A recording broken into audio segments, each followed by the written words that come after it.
Hello guys, welcome back again to my YouTube channel. My name is Dorothy. In today's video I'll be showing you how to cut and sew a wrap crop top with a flace sleeve. If this is something you are interested in, make sure you watch this video to the very end so you don't miss out on any detail or explanation. If you are coming across this channel for the first time, you are welcome. On this channel I post videos on pattern drafting and sewing tutorials. If this is something you are interested in, you love to make clothes for yourself, for your friends, your loved ones, or even for commercial purpose, then you will definitely need to subscribe to the channel, turn on the post notifications so you get notified when I drop new video. Give this video a thumbs up so that the YouTube algorithm will push this video to more people who are likely interested in this type of video. You can also share this video with your friends or family. Now let's get started with the video.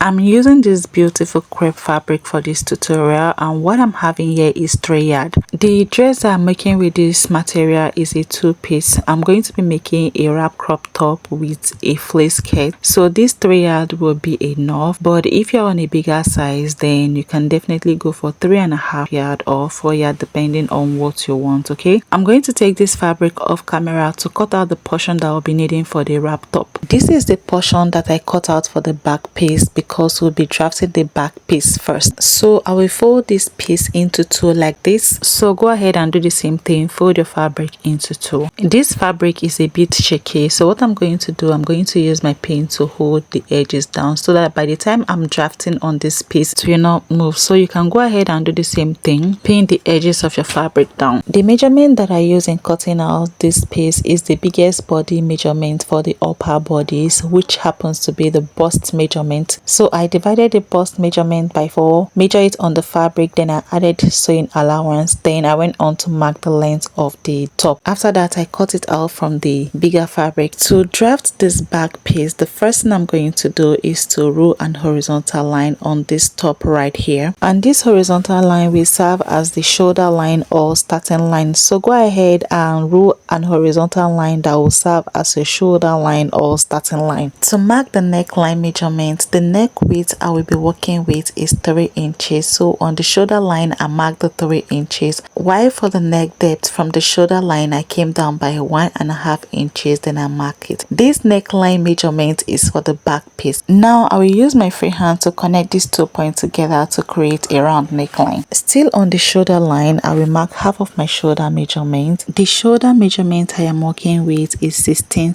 divided by 2 is 8 inches, so I mark 8 inches on the shoulder line. Then on this point I marked half of my shoulder measurement. I'll come down by 8 inches for the armhole line measurement. To get your armhole line measurement, you simply divide your bust circumference measurement by 6 plus 1.5 inches. Whatever figure you have, that is your armhole line measurement. Now I will use my ruler to connect these 2 points together on a straight line. This straight line is the armhole line, and I will also extend this line horizontally like this, and this horizontal line is the chest line. To slanten the shoulder, of course you know that our shoulder is not straight, so on the armhole line I'll come down by 1/2 inch. Now I will use my ruler to connect this point I marked 1/2 inch on the armhole line to the neck width measurement.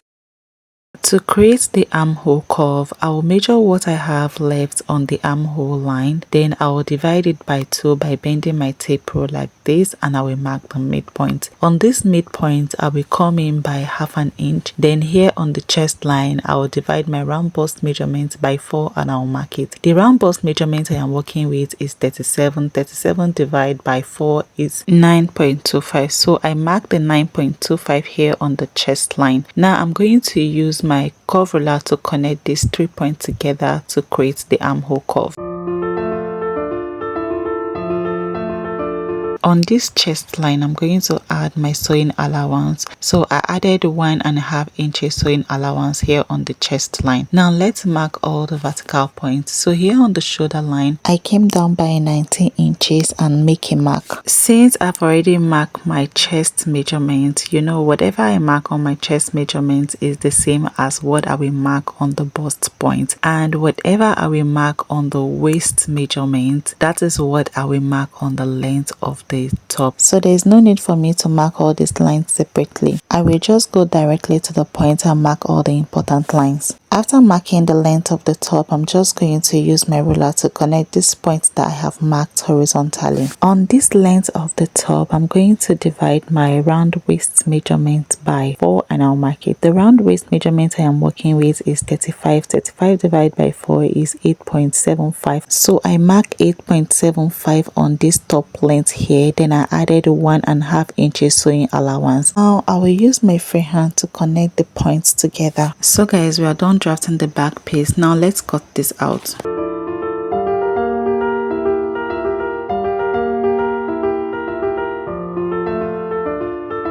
We are done drafting the back piece. The next thing we are going to do is to cut out another pieces of fabric that I'll be using to draft the front piece. This is the piece that I cut out for the front piece, and as you can see, this fabric is folded into two. As you can see, this portion that I cut out for the front piece is way wider than that of the back piece, and this is because of the wrap effect on the front. So when cutting for the front piece, make sure you add extra, more like quarter of your waist measurement to whatever you cut out for the back piece. Now place the back piece on the front piece on this side where there is opening, just the way you see me doing. So arrange your both pieces together so that everything is aligned. When I was cutting this piece, I added quarter of my waist circumference measurement. Now I will use my office pin to hold these two pieces together so that when I am drafting on it, it doesn't shift or move.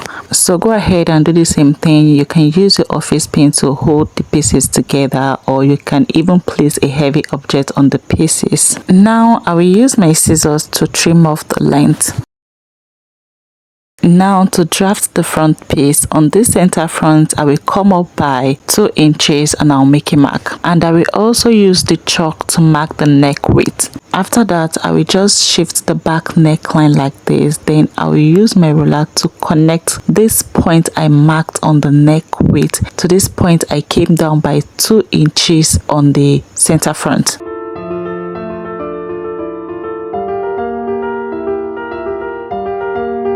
If you don't want the line straight, you can even decide to curve the line a little bit, you know, just the way you see me doing. Now let's cut this out.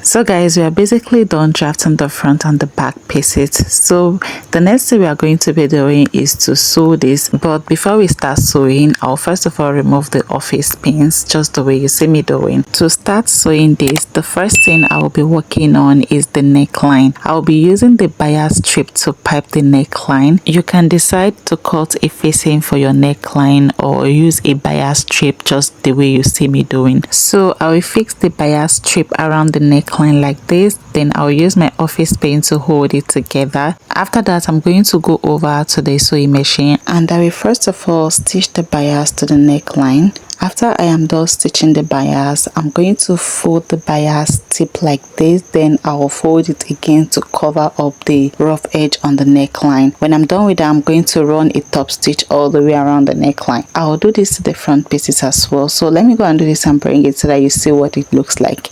This is what I have the neckline looking like after I was done piping. You can see how neat this looks. So the next thing I'm going to do, I'm going to place the back piece on the table. Then I'll place the front piece on it like this, right side facing each other. After that, I will take this over to the sewing machine and I will sew the boot shoulder together. So guys, this is what I have after I was done joining the boot shoulder together. So the next thing we are going to be working on is the sleeve, and the sleeve type we are working on is a flace sleeve. So to work on our sleeve, the first thing I'm going to do is to measure around the armhole to see what I have. When I measured around this armhole, I had 10.5 inches. I will measure around the second armhole to see if we are having the same 10.5 inches. And when I measure around the second armhole, I'm having the same 10.5 inches. So we'll be using this 10.5 inches armhole measurements to draft the sleeve.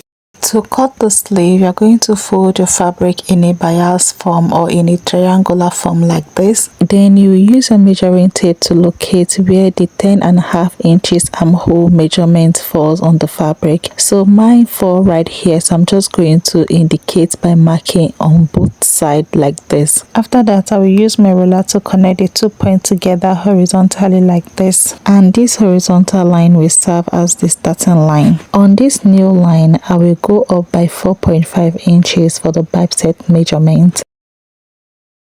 Now I will use my free hand to create the armhole curve like this. After creating the sleeve curve, I'm going to measure it to see if I had the 10.5 inches, and when I measure it, I had the 10.5 inches. To measure the length of the sleeve, I'll place the measuring tape on this cap height here. Then I'll measure the length of the sleeve I am working with all the way around, just the way you see me doing. The length of the sleeve that I'll be working on is 6 inches. So I'm going to leave the measuring tape on this cap height here. Then I'll measure the 6 inches length all the way around, just the way you see me doing. After measuring this, I will use my free hand to connect all the points together. Then I will cut it out.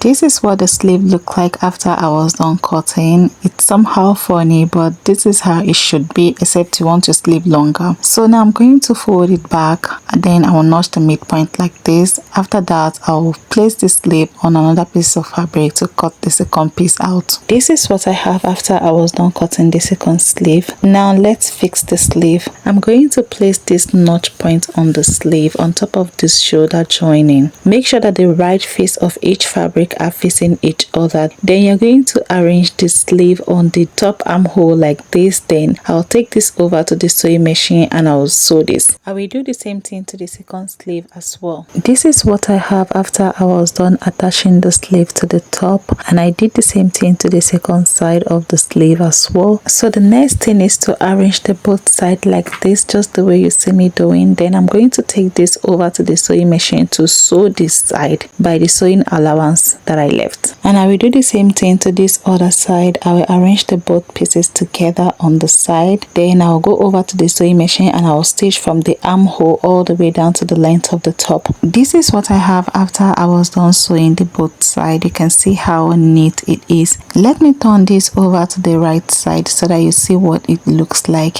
and this is what it looks like on the right side. So the next thing I'm going to do, I'm going to take this top to a weaver to weave the inner and also the edges, both on the length and on the length of the sleeve. So let me go and do this and bring it so that you see what we have. So guys, this is what I have after I was done weaving this top, and after I was done weaving it both on the inner and on the outer, I decided to hem the length of the top. So now I'm going to keep this aside while we work on the band. I have already cut out the pieces that I'll be using for the band. The width of this piece is 5 inches, while for the length I'm having here is 38 inches. And I have 2 of this piece that I'll be using for the band. To create the band, I'm going to fold this piece into 2 like this. Then on this edge here, I'm going to stitch it in a slanted form. Then I will sew the side. I'll do the same thing to the second pieces as well.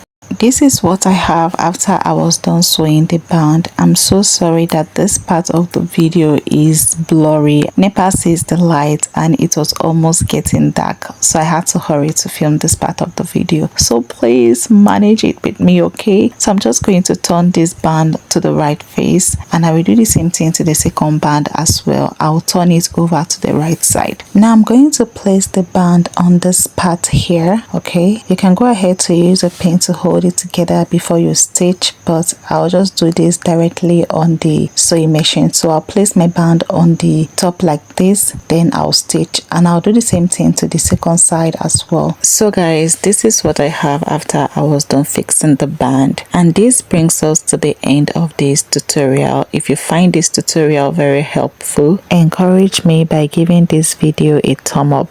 If you have any question concerning this tutorial, any feedback, let me know in the comment section and I will respond to your comment. If you haven't subscribed to this channel yet, please do well to subscribe, turn on the post notifications so you get notified to when I drop new video. For now, bye. See you all in my next video.